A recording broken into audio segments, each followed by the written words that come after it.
Welcome back, YouTube. Thanks for joining me for another episode of DIY Amateur Hour.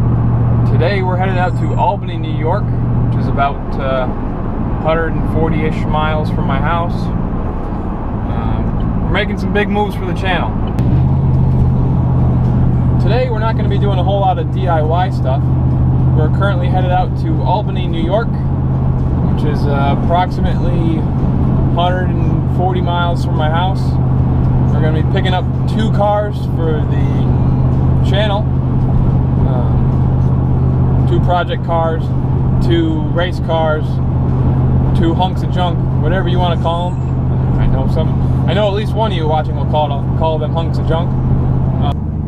So stick along for the ride. Should be a fun one. Should be an interesting day.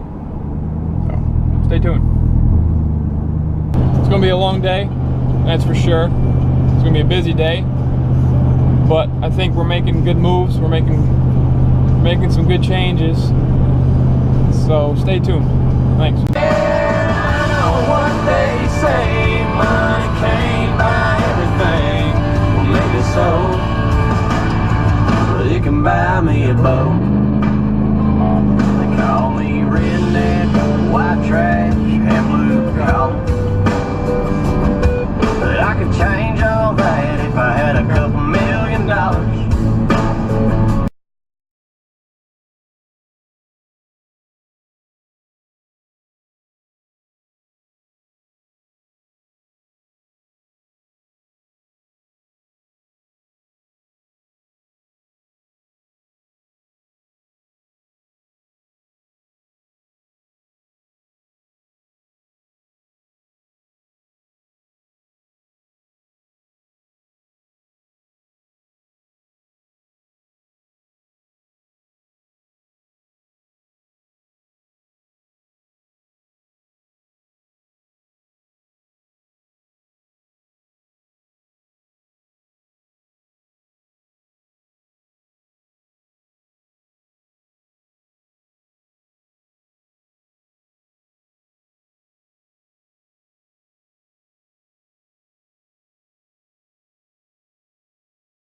Hey YouTube, as you'll see in the upcoming clips and pictures, we had some happenings on the way home trying to get the cars back.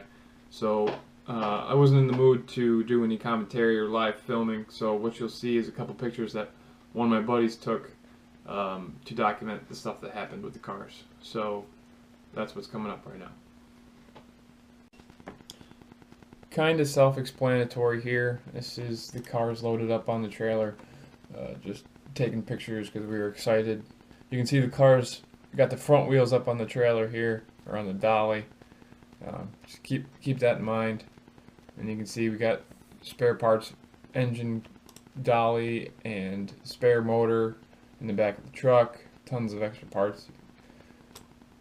And it's just a clip. Just pulled out of the driveway, getting the car on the road, and boom. Going around a corner to get on the interstate, we heard a loud pop. I looked in the rearview mirror, and all I saw was a tire rolling down the road. So we stopped, pulled over, and you can see that the whole hub is gone. So the previous owner did not put the axle nuts back in. Just put the axles back in the hub, but didn't tighten it down. So the first time we ran around the corner, the wheel came off. And if you can't tell by the look on my face, I was none too enthused to be working on the side of the car.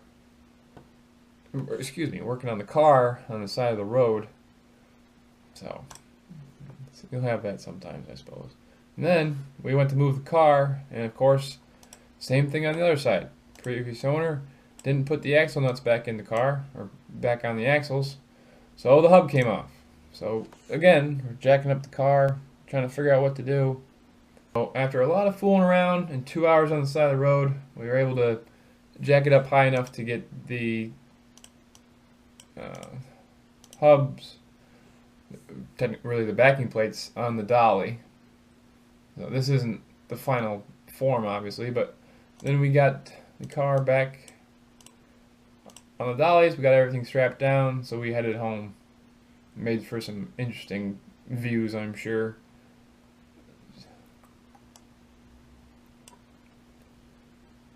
Whole bunch of parts.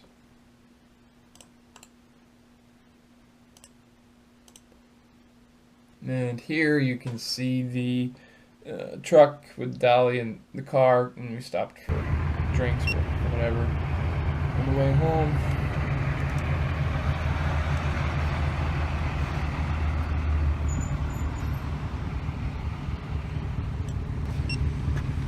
I don't want to sound like I'm blaming the previous owner for leaving the axle nuts out. Not his fault. I'm sure he completely forgot. Plus, at the end of the day, it's my fault for not checking that sort of stuff. Here you can see the second car. Towed it backwards this time, but that's also the way that it was in the garage. So we got it all strapped down, and we got this one home without any issues whatsoever. This car, as you will see in a upcoming video, has the motor installed, it has the transmission and everything. All it needed to run was replace the battery. Literally needs nothing else to run. But I got a couple parts I got to replace before it's roadworthy, like the clutch line and stuff like that. So stay tuned. We will get these cars going pretty soon.